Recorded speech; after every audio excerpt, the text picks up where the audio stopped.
आज final summit डेचा दिवस उजाडला होता. आम्ही सगळेच आतुरतेने वाट बघत होतो. सुरेंद्र सरांना सारखी फोन लावत होतो की आईबाबांचे समिट झाले की नाही, काय न्यूज आहे, काय अपडेट्स आहेत. सारखी फोन चालू होता. साधारण 9:30-10च्या सुमारास सुरेंद्र सरांचा फोन आला की आईबाबांचे समिट झाले आहे. घरी सगळ्यांना एवढा आनंद झाला की व्यक्तच करू शकत नव्हतो. पण 2 मिनिटात सरांचा लगेच फोन आला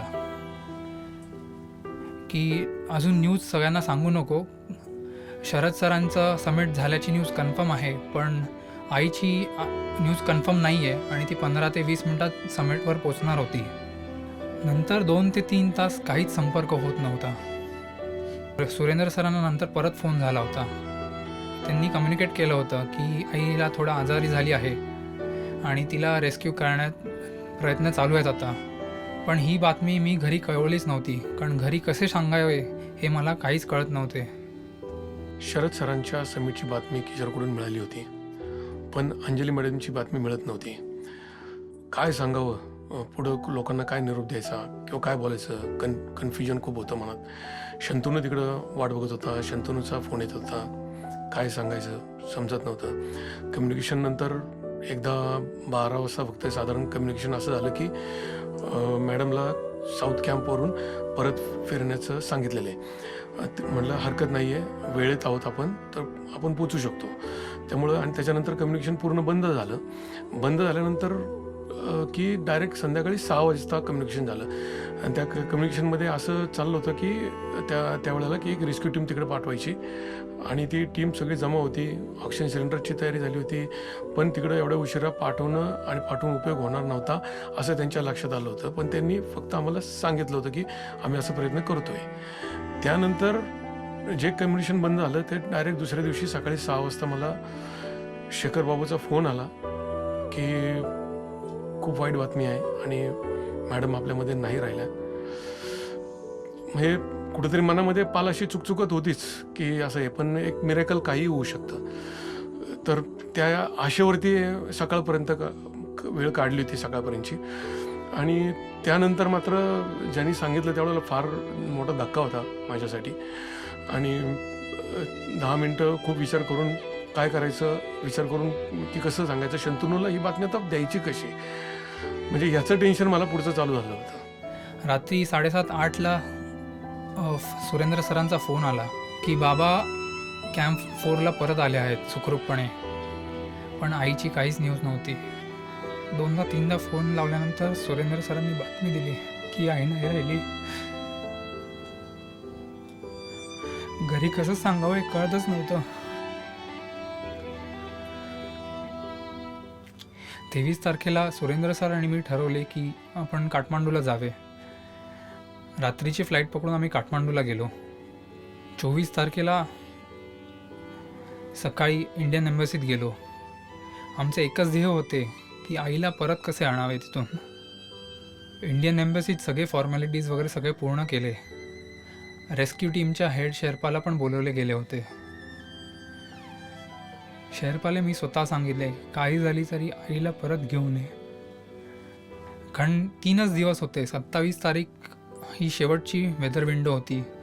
जर का 27 तारखेला आणले नसते तर पुढच्या वर्षी ते ढकलले गेले असते आणि पुढच्या वर्षी आई तिथे असेलच असं काहीच खात्री नव्हती.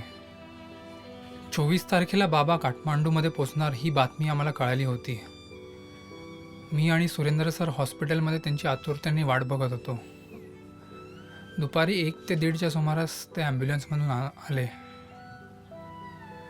उतरल्यावर त्यांना घट्ट मिठी मारली. मी आणि सुरेंद्र सर त्यांना आतमध्ये हॉस्पिटलमध्ये घेऊन आलो. डॉक्टरांनी त्यांना पहिली तपासणी केली. डोळे ठीक होते, जास्त प्रॉब्लेम झाला नव्हता. आणि फिंगर्सवरती थोडे टिंगलिंग होते, पण ते असणारच होते थोडे दिवस. आणि एव्हरेस्टवरती जी घडलेली घटना होती त्याची ॲक्च्युअली काय स्थिती होती, कसे घडले, हे बाबांकडूनच आता कळणार होते. may be to blame for at least 9 deaths just this year. ଏହି ଦୁଇ ଭାରତୀୟଙ୍କ ଜୀବନ କଳ୍ପନା ଦାସଙ୍କ ପରେ ଆଖି ବୁଜିଲେ ଅଞ୍ଜଳି କୁଲକର୍ଣ୍ଣୀ. गिर्यारोहक अंजली कुलकर्णी यांचा एव्हरेस्ट मोहिमेदरम्यान दुर्दैवी मृत्यू झाला. माउंट एवरेस्ट पर समिट के लिए गए इस साल 11 लोगों की मौत हुई है. ठाणे के रहने वाले कुलकर्णी दंपत्ति भी एडवेंचर के लिए एवरेस्ट पर गए थे, लेकिन पति के सामने पत्नी की मौत हो गई और पति कुछ भी नहीं कर पाए. जगातील सर्वोच्च शिखर माउंट एव्हरेस्ट हे शिखर सर करण्याचे स्वप्न जगातील अनेक गिर्यारोहक बघतात आणि हेच स्वप्न अंजली आणि शरद कुलकर्णी या दाम्पत्याने सुद्धा बघितलं. ते स्वप्न पूर्ण करण्यासाठी निघायची तारीख अखेर उजाडली होती. मुंबई ते काठमांडू रॉयल नेपाळच्या विमानात स्थिरवताच मन एकदम भूतकाळात गेले. चलचित्रपटाप्रमाणे एका घडलेल्या प्रसंगाची चौकट बंद डोळ्यासमोरून सरकत गेली. बरोबर 14 वर्षापूर्वी 2005 साली एव्हरेस्ट बेस कॅम्पच्या ट्रेकला मी व अंजली आणि मुलगा शंतनूसह आलो होतो. 18,579 फुटाच्या काल्या पत्थरवरून एव्हरेस्टचे दर्शन घेताना दोघेही म्हणालो, असेच एक दिवस आपण एव्हरेस्ट पण सर करू. आम्ही तर सहज बोलून गेलो, पण विचार केला काय हरकत आहे. तेथेच दोघांच्याही मनात एव्हरेस्ट सर करायचे बीज रोवले गेले. पण या बीजाला लगेच खतपाणी मिळाले नाही. बरेच वर्ष सुप्तावस्थेत राहिले. नंतरच्या 8-9 वर्षात शरद आणि अंजली कुलकर्णींना त्यांच्या व्यवसायातील व्यापामुळं यावर लक्ष काही केंद्रित करता आलं नाही. पण तरीही कामाच्या व्यापातूनही वर्षातून एक 15 ते 20 दिवसातच हिमालयन ट्रेक आणि सुट्टीच्या दिवसात सह्याद्रीतील भ्रमंती चालूच होती. त्यातच हे दोघंही मॅरेथॉनच्याही प्रेमात पडले. सुरुवातीला 1 किलोमीटर सुद्धा पळू न शकणाऱ्या या दोघांनी संजय शिंदे सरांच्या मार्गदर्शनाखाली 4 वर्षातच 42 किलोमीटरच्या फुल मॅरेथॉनपर्यंत मजल मारली. शरीराबरोबरच त्यांचे मनही कणखर होत होते. प्रचंड ऊर्जा शरीरातील कणाकणातून ओसंडत होती. मनात असेल तर वयाची मर्यादा कुठेही आडवी येत नाही याची शिकवण मिळाली होती. मात्र त्यांच्या एव्हरेस्टच्या स्वप्नांच्या बीजाला अंकुर काही फुटत नव्हता. पण म्हणतात ना, ज्या वेळेला पूर्ण मनाने ध्यासाने एखादं स्वप्न बघतो तेव्हा सारं विश्व तुमच्या मदतीसाठी कामाला लागतं. आता योगायोगाने म्हणा किंवा नियतीनं म्हणा, सुरेंद्र शेळके या गिर्यारोहणातील द्रोणाचार्य असलेल्या अवलियाशी यांची भेट झाली आणि अंजली आणि शरद यांच्या स्वप्नांच्या बीजाला अंकुर फुटलं. अंजली आणि शरद कुलकर्णी ह्या दाम्पत्याची ओळख आमच्या एका किल्ल्यावरती रेस्क्यूच्या दरम्यान झाली. त्यावेळेला त्या रेस्क्यू संपल्यानंतर आम्ही असंच बोलत असताना त्यांना सांगितलं की सेफ क्लाइम्बिंग इनिशिएटिव्ह अशा संस्थेचा एक आपला प्रोजेक्ट आहे, तर तैलबैलाला, तर तुम्ही तिथं या. तर त्यांनी आनंदाने ते सर्वजण आले आणि आल्यानंतर त्यांना तो प्रोजेक्टचं काम आवडलं आणि ते नंतर आमचे विचारही जमत गेले आणि कधी आमची एकमेकांची नाळ जुळली आम्हाला कळलंच नाही. त्यानंतर त्यांचं अशाच एका चर्चेदरम्यान बऱ्याचशा सगळ्या गोष्टी माहिती होत होती. त्यावेळेला मी त्यांना असं सुचवलं की जर तुम्ही मॅरेथॉन करताय, तुम्ही ट्रेक करताय, तुम्हाला याच्यात आवड खूप आहे आणि काहीच अडचण नाही, तर आपण थोडंसं वेगळा विचार काय करू नये, तर आपण एक 7 समिट करूया. अशी मुहूर्तमेढ आम्ही अशी त्या एका चर्चेदरम्यान ठरवली आणि त्याला सुरुवात झाली. आम्ही सुरेंद्रला म्हटलं, अरे आम्हाला या वयात झेपेल का एव्हरेस्टसारखी गोष्ट, आणि आमचं वय पण आता 50च्या वर गेलेलं आहे. तर तो बोलला, का नाही झेपणार? त्या जापानच्या 80 वर्षाच्या माणसानं एव्हरेस्ट सर केलं आहे, तर तुम्ही तर 27 वर्षाने तरुण आहात त्यापेक्षा, आणि बाकीचे पण तुम्ही छोटे मोठे जे काही ट्रेकिंग म्हणा किंवा इतर मॅरेथॉन करताय, तुमचं फिटनेस पण खूप चांगली आहे, तुम्ही आरामात करू शकणार.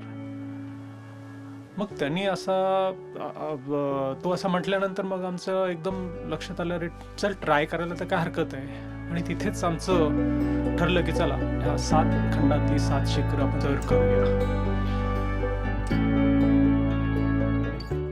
आणि आतापर्यंत तसं बघितलं तर कोणत्याही आमच्या वयाच्या जोडप्यानं ही 7 शिखरं सर केलेली नव्हती.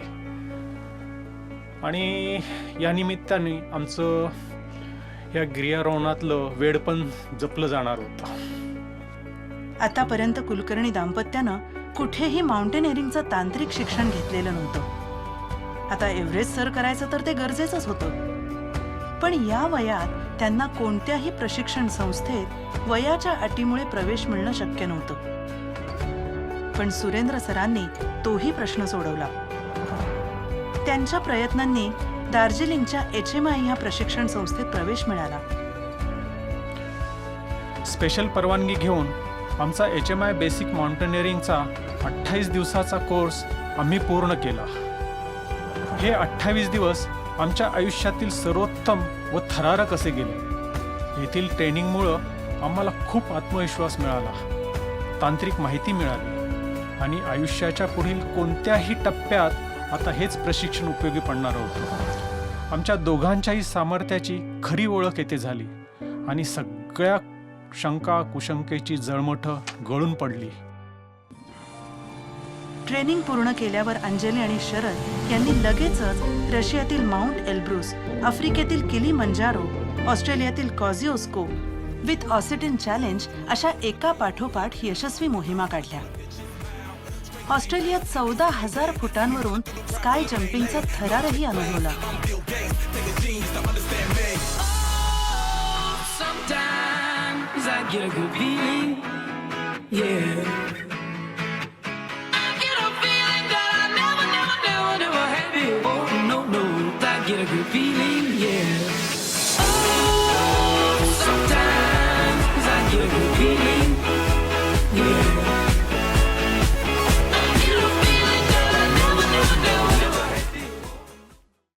यातील एल्ब्रुस शिखरावरून मात्र त्यांना वाईट हवामानामुळे 50 मीटरवरून परत यावं लागलं होतं.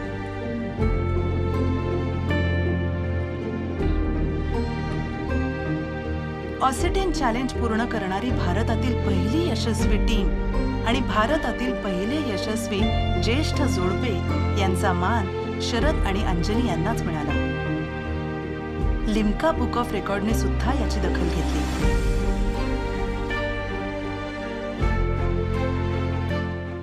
आम्ही सर्वजण आहोत ऑस्ट्रेलिया खंडातील सर्वोच्च शिखरावरती, ज्याचं नाव आहे माउंट कोझिएस्को, आणि आम्ही भारतातली पहिली टीम इथं घेऊन आलेलो आहे, जे ऑस्ट्रेलिया खंडातली सर्वोच्च जी 10 शिखरं आहेत ती सर करण्यासाठी.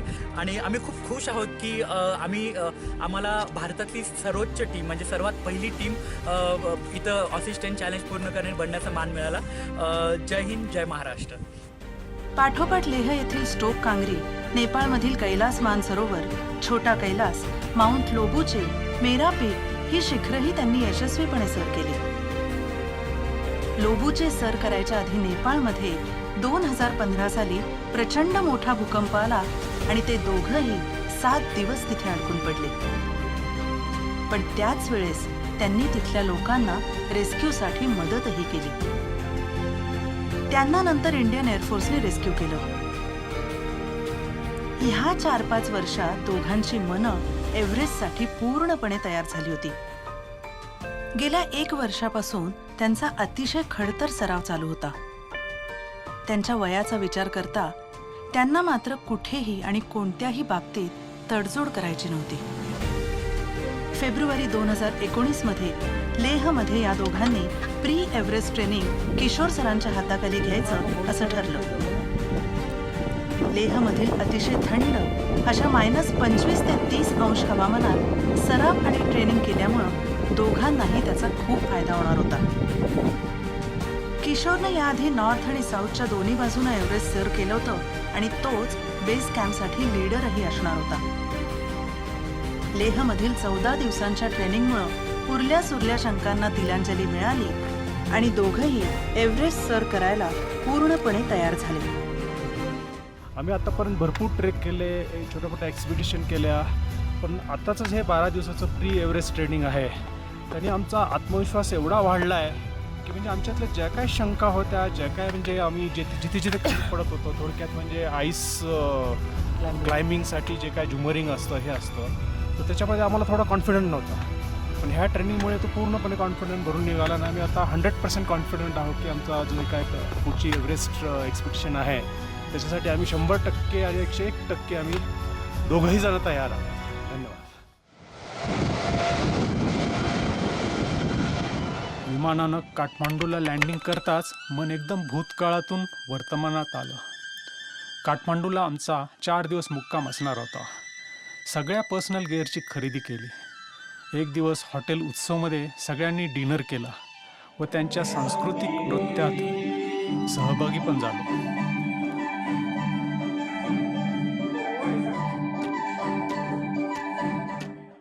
6 तारखेचा गुढीपाडवा अंजलीने आणलेल्या छोट्या गुढीने हॉटेलमध्येच साजरा केला, पण सामान आवरायला घेतलं व 2 महिन्याच्या मोहिमेसाठी हे खूपच होतं, पण तेवढं लागणारच होतं.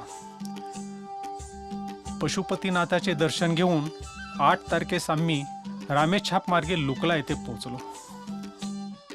लुकला एअरपोर्टला उतरण्याची कुलकर्णी दाम्पत्याची ही 6वी खेप होती. याआधी एव्हरेस्ट बेस कॅम्प, लोबूचे आणि मेरा पीकसाठी ते इथे आले होते. 2860 मीटर उंचीवर असलेलं लुकला विमानतळ हा एक अफलातून प्रकार आहे. छोट्याशा 17 सीटर विमानातून उड्डाण करताना तेही छोट्याशा धावपट्टीवरून एकदम दरीत झेप घेतं आणि प्रत्येक गिर्यारोहकाचा काळजाचा ठोका चुकतोच. लुकलाहूनच ट्रेकची सुरुवात होते. बाजूनं वाहणाऱ्या दूधकोशी नदीच्या काठानं बराचसा प्रवास होतो. फाकडिंग या गावी मुक्काम करून दुसऱ्या दिवशी नामचे बाजारला सर्व गिर्यारोहक पोहोचतात. नामचे बाजार हे डोंगर उतारावर घोड्याच्या नालेच्या आकारात वसलेलं गाव. एव्हरेस्टच्या वाटेतील सर्वात मोठं गाव. इथेच 2 दिवस सगळे गिर्यारोहक वातावरणाशी जुळवून घेण्यासाठी थांबतात.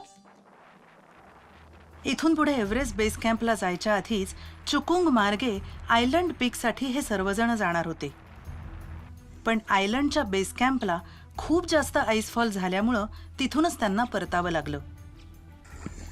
When we arrived, the weather was excellent, good, and everybody was very happy with the weather conditions and the base camp conditions here.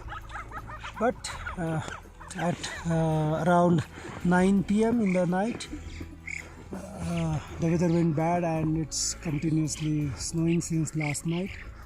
So we decided to head back to Everest Base Camp. इथून तिसऱ्या दिवशी म्हणजे 19 April 2019ला गोरखशेपला Chhatrapati Shivaji महाराजांचं दर्शन घेऊन हे सगळे जण Everest base कॅम्पला पोहोचले. इथे त्यांना 1.5 महिना राहावं लागणार होतं आणि आता हेच त्यांचं घर असणार होतं. देश विदेशातील असंख्य गिर्यारोहक त्यांचं स्वप्न पूर्ण करण्यासाठी आले होते. पांढऱ्या आणि करड्या रंगाच्या बर्फाचे डोंगर आणि मोरेंच्या पार्श्वभूमीवर रंगीबेरंगी तंबू सर्वत्र पसरले होते. एखादं रंगीत गावच जणू. शरद आणि अंजली यांना आता बेस कॅम्पलाच राहून कॅम्प 3 पर्यंतचं रोटेशन पूर्ण करायचं होतं. 21 एप्रिल 2019ला पूजेचा दिवस. दगडानं रचलेल्या स्तूपाला रंगीबेरंगी पताकांनी सजवून त्याची लामाद्वारे पूजा करतात. ब्रेकफास्ट नंतर पूजेला सुरुवात झाली. नेपाळी पद्धतीने लामाद्वारे साधारण 2 तास पूजेसाठी लागले. इथल्या प्रथेनुसार दारू, बियर, रम, बिस्किटं, कोल्ड्रिंक, तांदळाचं पीठ असा प्रसाद अर्पण केला आणि सगळ्यांची मोहीम यशस्वी होण्यासाठी साकडंही घातलं. तुकारामनी आपल्या भारत देशाचा झेंडा स्तूपामध्ये रोवला. हे सर्वजण 22 तारखेला पुमोरी बेस कॅम्पला ॲक्लिमटायझेशनसाठी जाऊन आले. आपल्या शरीराला इथल्या अत्यंत विरळ असलेल्या ऑक्सिजनमुळे वातावरणाशी जुळवून घेण्यासाठी खालीवर रोटेशन करणं खूप गरजेचं असतं. म्हणजे शरीर वातावरणाशी जुळवून घेते आणि पुढे हाय अल्टिट्यूडचा त्रास होत नाही. दुसऱ्या दिवशी खुंबू आईसफॉलमध्ये सरावासाठी जायचे होते. एव्हरेस्टच्या वाटेवरील खुंबू फॉल सर्वात जोखीमभर आहे. बर्फाचे मोठमोठे ठोकळे सतत खाली घसरत असतात, त्यामुळे इथे कोणालाही जास्त वेळ थांबता येत नाही. 28 एप्रिलला आम्ही कॅम्प 1 वर मुक्काम करून कॅम्प 2ला पोहोचलो. तेथे पोहोचायच्या आधी एका मोठ्या ॲव्हलांचपासून थोडक्यात बचावलो. कॅम्प 2ला 2 दिवस आराम होता. वातावरण खूप चांगले होते. त्याचा पुरेपूर आनंद आम्ही सगळ्यांनी गाणे गाऊन साजरा केला.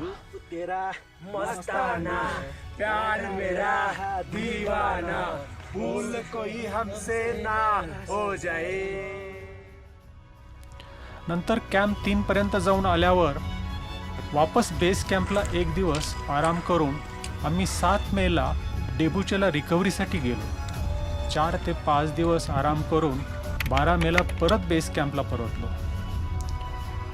1 महिना बेस कॅम्पला राहून या दोघांनी वातावरणाशी छान जुळवून घेतलं होतं. आत्तापर्यंतच्या रोटेशनमध्ये त्यांना कुणालाही कसलाही त्रास झाला नव्हता. मधून मधून पडणाऱ्या बर्फामुळे सगळे कॅम्प मात्र पांढऱ्या रंगात न्हाऊन निघायचे. आमच्या तंबूवर मधून मधून बर्फ पडायचा. सारखे हलून हलून पाडायला लागायचा. नाहीतर बर्फाच्या ओझ्याने टेंटच खाली यायची भीती होती. कुंभू आईसफॉलमध्ये 3 वेळेस रोटेशन झाल्यामुळे लॅडर क्रॉसिंग, क्लाइम्बिंग याची प्रॅक्टिस पण झाली. कुंभू या अत्यंत जोखीमभऱ्या आईसफॉलची भीती पण पूर्णपणे निघून गेली. आता फक्त वेदर विंडोची वाट बघणे एवढेच काम होते. मध्ये आम्ही मास्क घालायची प्रॅक्टिस पण केली. 7 ते 8 दिवस असलेली वेदर विंडो यावेळेस खराब हवामानामुळे 3 दिवस ओपन होती. त्यातल्या त्यात 22 मेचं तापमान बरं होतं. 22 मे समिटची तारीख ठरल्यामुळे 18 तारखेला शरद, अंजली आणि इतर टीम बेस कॅम्पवरून पहाटे 1 वाजता निघायला तयार झाले. सगळेजण उत्साहित होते. सगळ्यांची प्रकृती पण चांगली होती. टेंटच्या बाहेर पडताच परत एकदा स्तूपाचं दर्शन घेतलं आणि गणपती बाप्पाचं नाव घेऊन सगळेजण खुंबूच्या दिशेनं निघाले. 18ला साधारणपणे रात्री 1-1:30च्या सुमारास सगळी टीम रेडी झाली आणि समिट पुशसाठी सगळ्यांनी त्यांचा प्रवास चालू केला. आता पुढचा 1 आठवडा ऑलमोस्ट मला काही त्यांना समोरासमोर पाहणं, आपली गाठभेट होणं हे शक्य नव्हतं. त्यामुळे थोडंसं नाही म्हटलं तरी ऊर भरून आलं होतं. पहिल्यांदा हे सगळेजणं जगातल्या सर्वोच्च शिखराच्या चढाई करता जाणार होते. थंडी बरीच होती त्या रात्री, परंतु ह्या सगळ्यांनी जी काही तयारी केली होती माउंटनवरती, आम्ही त्याला रोटेशन्स म्हणतो, त्याच्यामध्ये त्यांची कोल्ड बेरिंग कॅपॅसिटीही चांगली झाली होती. त्यामुळे आणि सगळेजण चांगल्या एका उत्साहित वातावरणामध्ये होते. त्याच दिवशी हे सगळेजण डायरेक्ट कॅम्प 2ला पोहोचणार होते. सो हा काही सोपा प्रवास नव्हता.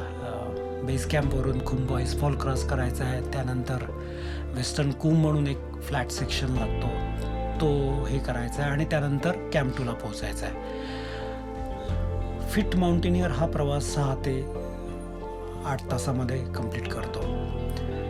परंतु त्या रात्री हे सगळे निघाल्यानंतर मी तिथेच उभे राहून त्या खुंबू आईसफॉलकडे बघत होतो आणि त्याच्याला काय लाईट्स तिथे हेडलॅम्पच्या लावलेल्या होत्या.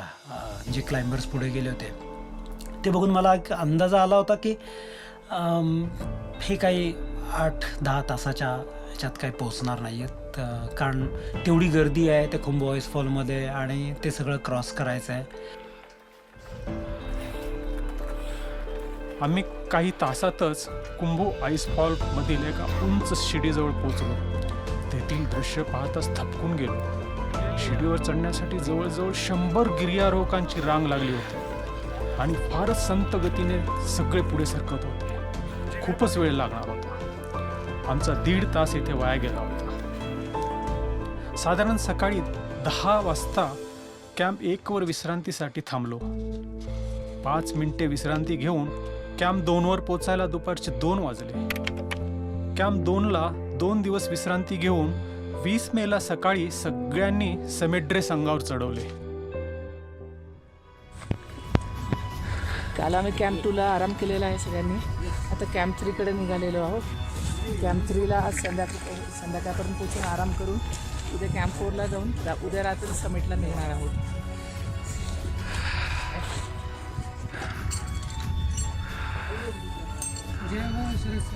आम्ही एव्हरेस्टच्या पायथ्याशी आहोत. हा एव्हरेस्ट आहे आणि हा इकडं लोत्से फेस आहे.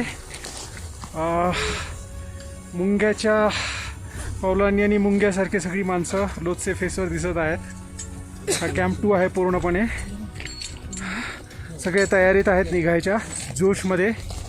अंजली निघालेली आहे ऑलरेडी तिच्या शेर्पाबरोबर. आणि नहिदा, तिला थोडा ऑक्सिजनचा त्रास होता त्याच्यामुळे तिला सिलेंडर लावल्या. तिच्या शेर्पाबरोबर ती पण निघालेली आहे.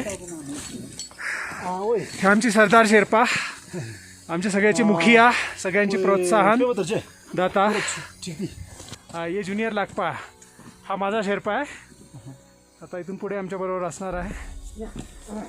दुसऱ्या दिवशीचा प्रवास अगदी छोटा होता. 4-5 तासांचाच होता. कॅम्प 2 वरून कॅम्प 3ला जायचं आहे. साधारणपणे 7400 मीटरवरती होता. प्रवास जरी छोटा असला तरी ती क्लाइंब जी आहे ती बऱ्यापैकी स्टीप आहे. त्यामुळे तिथे कस लागणं जो प्रकार म्हणतो आपण तो कस लागतो आणि कस लागला सगळ्यांचा.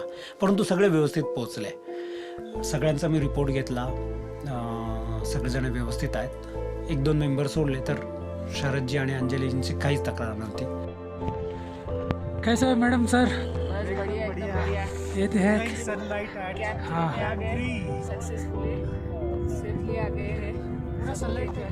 Yes yes yes. ये कैंप 3 का व्यू.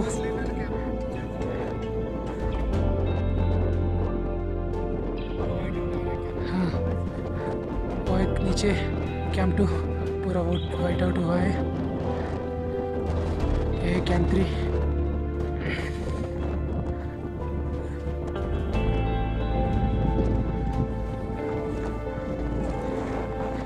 ये हमारा शेरपा लोग सब बहुत बिजी है. कल के लिए तैयारी चल रहा है.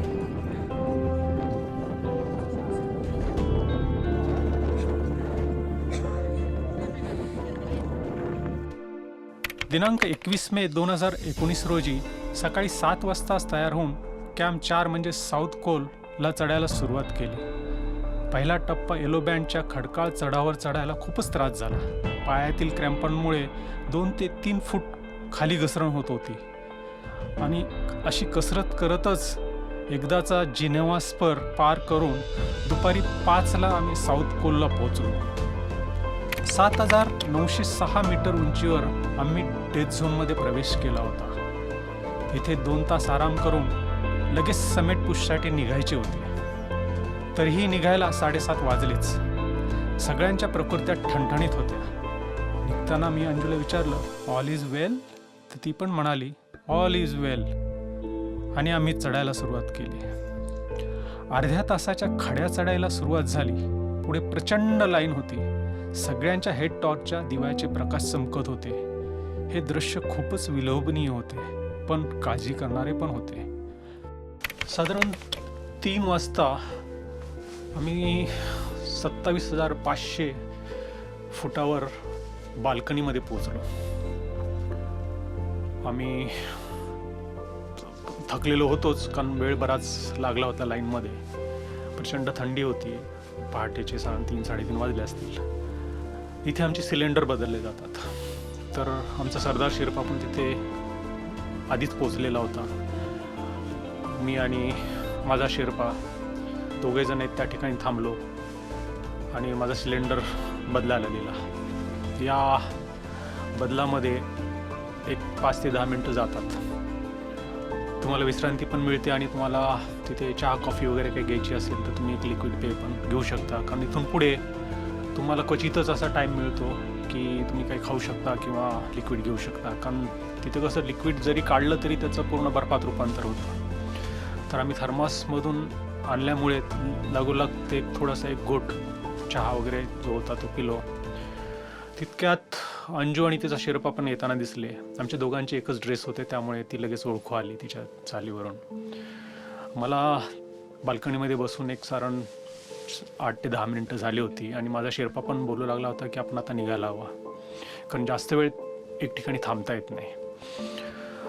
मी अंजिलाला हात वर केला, ती पण बोलली नंतर की मी 10 मिनटं थांबणार आहे, ते माझा सिलेंडर म्हणजे ऑक्सिजन चेंज करतायत, तर तुम्ही पुढे निघा, मी तुम्हाला नंतर पुढे जॉईन करेल, कारण मला पण आता रेस्ट हवा होता. तर म्हटलं ठीक आहे. माझा शेर्पा आणि माझ्या पुढेच नहिदा म्हणून जी काश्मीरची मुलगी होती ती आणि मी मागे पुढे अशी पुढे निघालो आणि एक 10-15 पावलं पुढे चालल्यानंतर लगेच एका ठिकाणी पुढे पूर्ण प्रचंड लाईन होती आणि ती लाईन शेवटपर्यंत दिसत होती. ते अप डाऊन असे आहेत, प्रचंड लाईन दिसत होती. त्यावेळेस आमच्या शेर्पांना पण खूप काळजी वाटायला लागली की अरे साहब ये तो गलत हो रहा है, ये प्रॉब्लम में आ सकते हैं हम लोग क्योंकि लाइन आगे नहीं जा रही है. पण म्हटलं दुसरा काहीच उपाय नव्हता, कारण मागून पण येणारी गर्दी होती, पुढून पण म्हणजे येणारी गर्दी होती आणि पहाटेचे एक साधारण 3:30-4च्या दरम्यान वारं पण सुटलं होतं थंड, त्यामुळे सगळंच चिंतेचं वातावरण होतं. पण जसं जसं वेळ जाऊ लागला तसा माझा शेर्पा पण काळजी करू लागला. हळूहळू पुढे सरकत आम्ही साऊथ समिट पण पार केला आणि पुढे हिलज स्टेप पण पार केला. तितक्यात उजव्या बाजूनं सूर्योदय पण झाला आणि सारं आसमान तांबड्या रंगाने उजळून निघाला. साधारण हळूहळू पुढे सरकत 9:30च्या दरम्यान आम्ही समिटजवळ पोहोचलो आणि समिटवरून वापस येण्याची पूर्ण रांग लागली होती. उतरायला अधीर झाली होती. इतका वेळ ट्रॅफिकमध्ये अडकल्यामुळे चढणारे गिर्यारोहक पण वर चढण्यासाठी लाईनमध्ये थांबले होते. मुंगीच्या पावलाने हळूहळू पुढे सरकत होते. काही वेळाने आम्ही समिटच्या अगदीच जवळ थांबलो. वॉकी टॉकीहून माझ्या शेर्पाने बेस कॅम्पला असलेल्या किशोरला बातमी कळवली, सर का समिट तो हो गया है और मैडम का भी हो जाएगा क्योंकि वो 15-20 मिनट पीछे है हमारे. आणि साधारणपणे सकाळी 8-8:30 दरम्यान पहिला कम्युनिकेशन जे झालं त्याच्यामध्ये रिपोर्ट घेतले की कोण कोण कुठे कुठे आहे, लोकेशन्स जे पाहिजे ते. आणि त्याच्यामध्ये मला जे कम्युनिकेशन झालं त्याच्यामध्ये असं कळलं की ऑलमोस्ट सगळे मेंबर्स पुढे आहेत. फक्त अंजली मॅडम ह्या साऊथ समिटच्या खाली आहेत. अल्टिट्यूडवर टायमिंग 5 मिनटं जरी स्पेंड केली तरी ते असे वाटतात की आपण अर्धा तास 1 तास स्पेंड केलेला आहे. हा एक नॅचरल ड्रॉबॅक आहे अल्टिट्यूडचा आणि त्या एन्झायटीमुळे आपल्याला तसं फील येतो आणि तसं मलाही हे जाणवलं.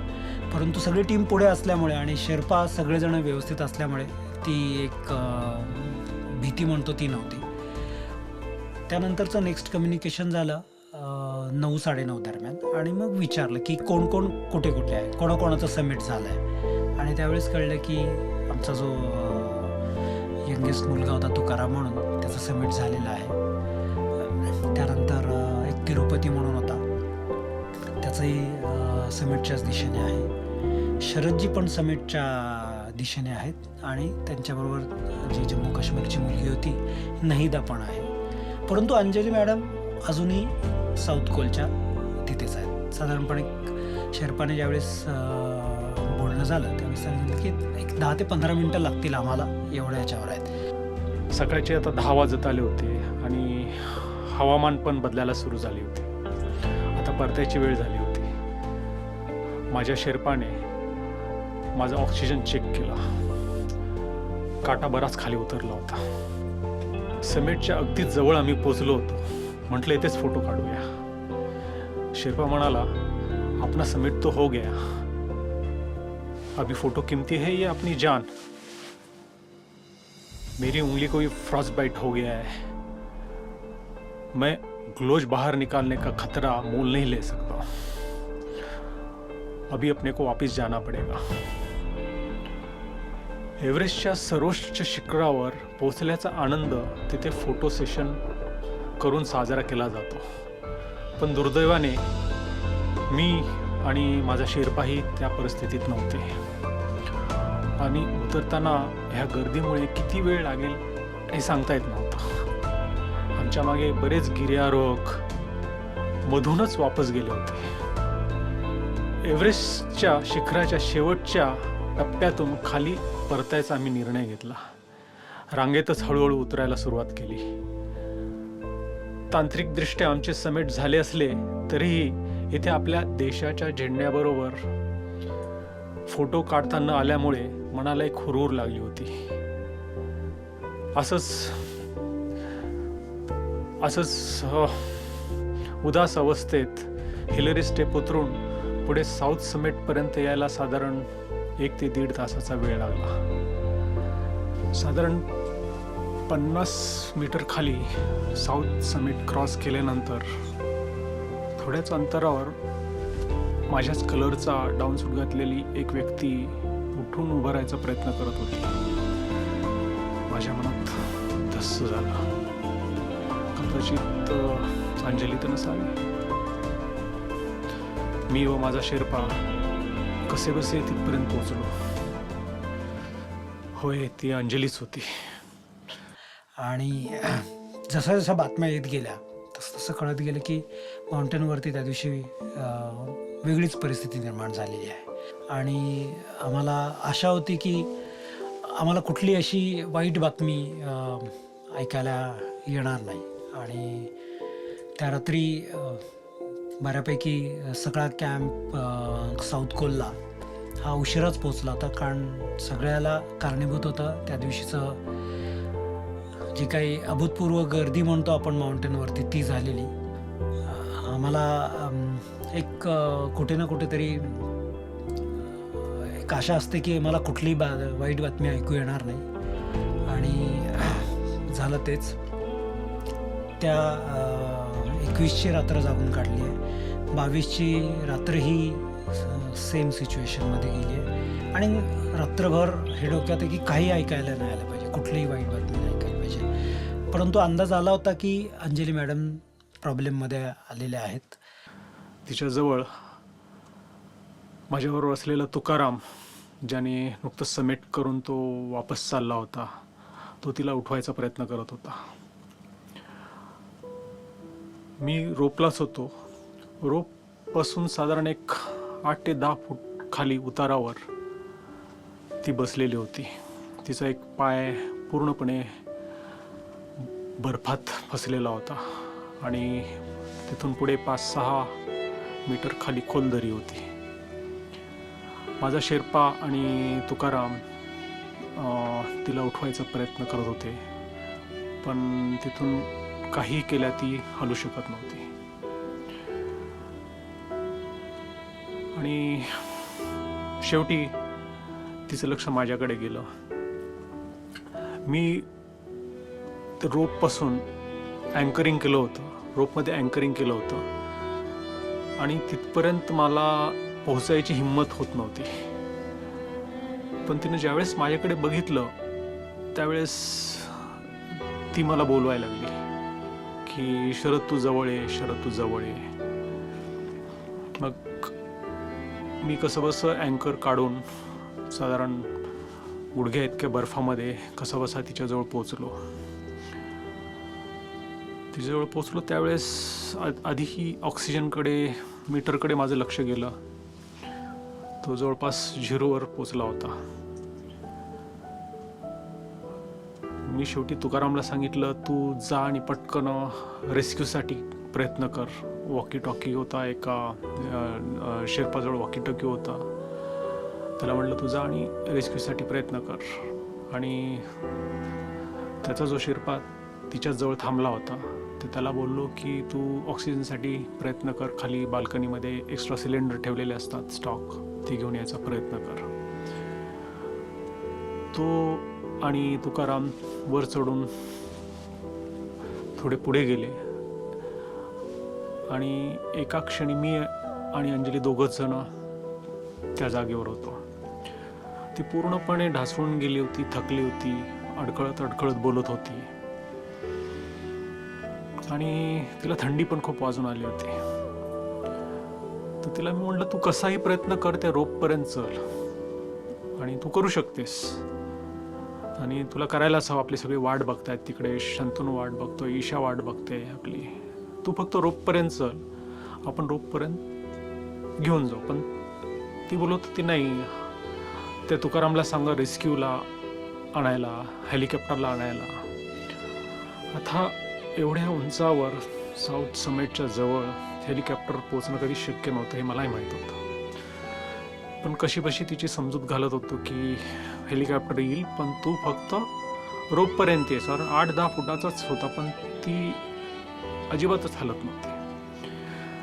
शेवटी अशी वेळ बोलता बोलता अशी वेळ आली की शेवटी ती बोलली मला खूप थंडी वाजते, तू मला जवळ घे.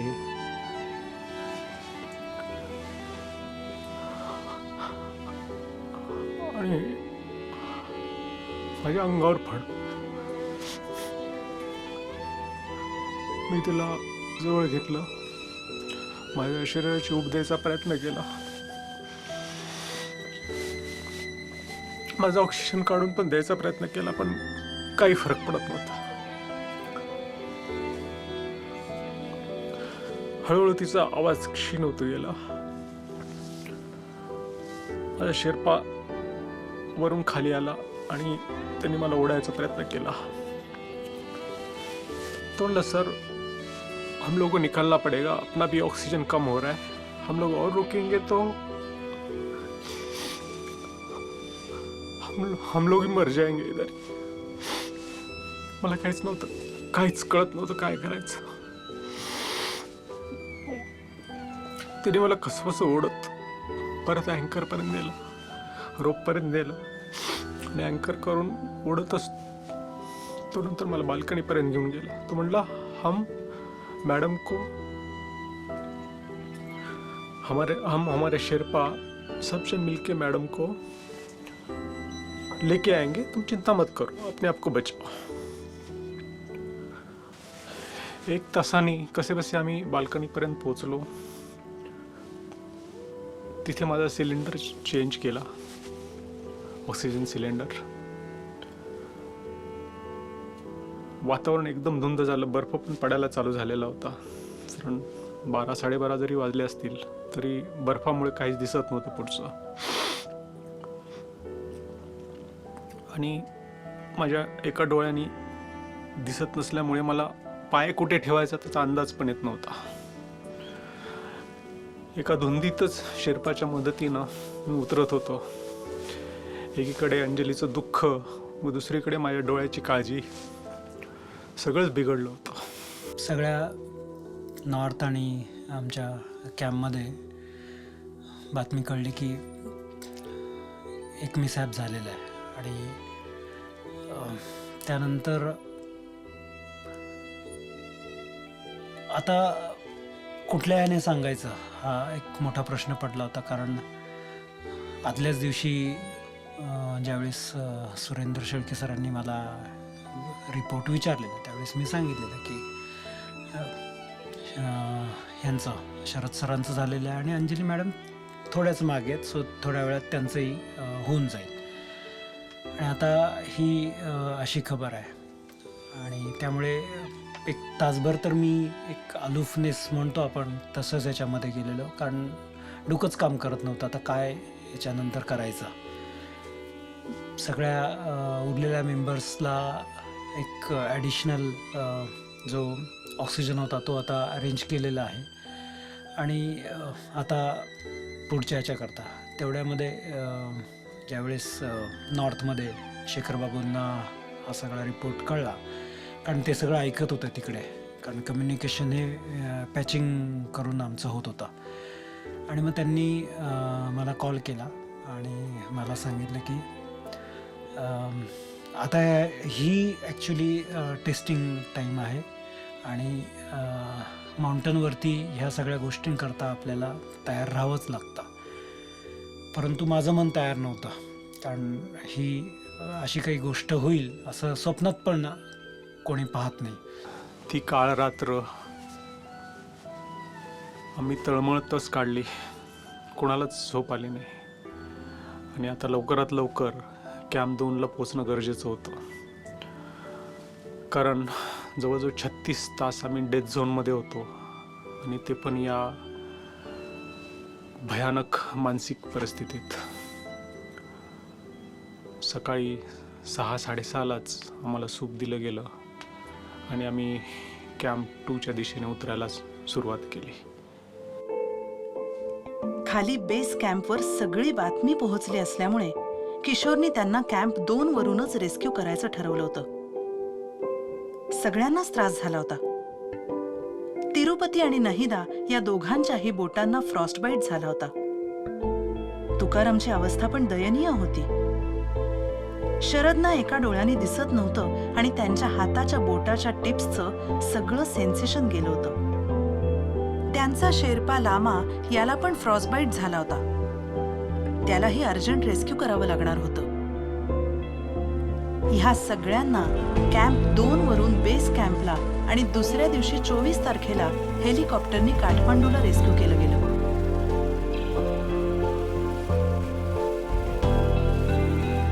शेवटी नियती आणि प्रारब्ध यांच्या पुढे कुणीही वाचू शकत नाही. मरण हे कोणालाच टळत नाही, पण आपलं मरण हे अत्यंत प्रदूषित अशा शहरात हॉस्पिटलच्या बेडवर रडत कुंथत किंवा एखाद्या रस्त्यावरच्या अपघातात येण्यापेक्षा उंच शिखरावर निसर्गाच्या कुशीत दऱ्याखोऱ्यात भटकताना यावं असं अंजली एकदा शरदना म्हणाली होती. आणि दोघांचंही यावर एकमत होतं. एव्हरेस्ट सारख्या सर्वोच्च शिखरावर स्वतःचं आयुष्यभर जपलेलं स्वप्न पूर्ण करताना तिथल्या चिरस्थायी शांततेत अंजलीला मृत्यूनं कवेत घेतलं. कदाचित परमेश्वरालाही अंजलीला स्वर्गात नेतानाचं अंतर त्या अत्युच्च शिखरांमुळे जवळचेच वाटले असेल.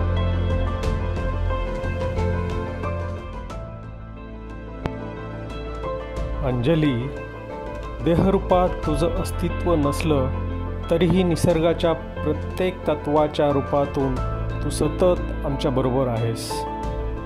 कधी उत्तुंग हिमशिखराच्या रूपात, तर कधी उंचावरून झेपावणाऱ्या प्रपातात, कधी अवखळ वादळ वाऱ्यात, तर कधी खळाळणाऱ्या सरितेत, कधी बेधुंद बरसणाऱ्या धारेत, तर कधी दऱ्याखोऱ्यातून दरवळणाऱ्या मंद सुगंधात, कधी रानावनातून सळसळणाऱ्या गवतफुलात, तर कधी शांत टिपूर चांदण्यात.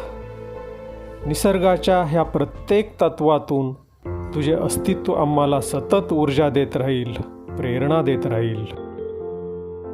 ऐ मेरी ज़मीं अफसोस नहीं जो तेरे लिए सौ दर्द सहे, महफूज रहे तेरी आन सदा, चाहे जान मेरी ये रहे न रहे. ऐ मेरी ज़मीं महबूब मेरी, मेरी नस नस में तेरा इश्क बहे, फीका न पड़े कभी रंग तेरा, जिस मुंह से निकल के खून कहे. तेरी मिट्टी में मिल जाऊं गुल बन के मैं खिल जाऊं, इतनी सी है दिल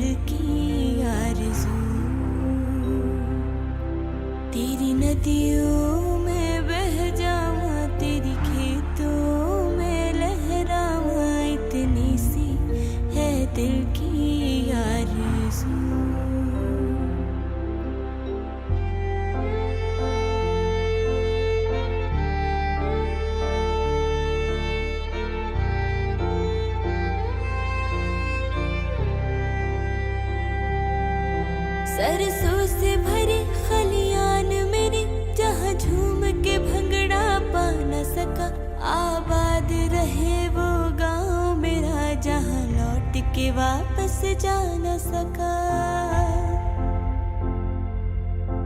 ओ वतना वे मेरे वतना वे, तेरा मेरा प्यार निराला था। कुर्बान हुआ तेरी असमत पे, मैं कितना नसीबों वाला था।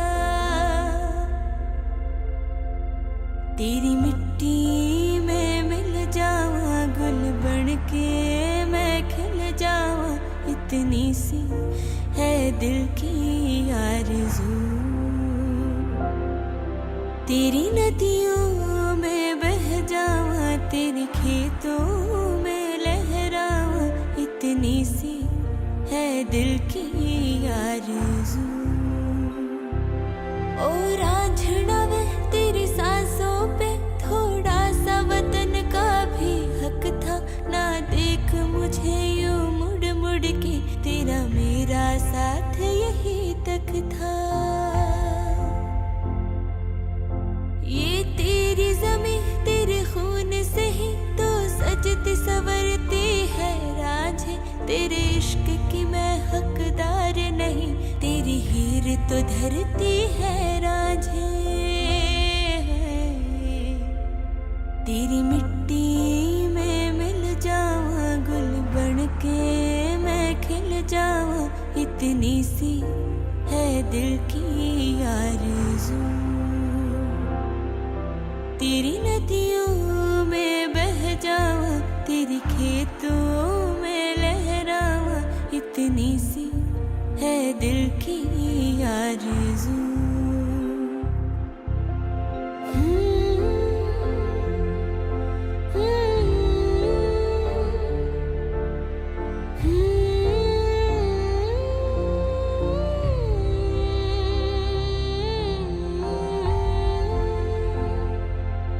Hmm.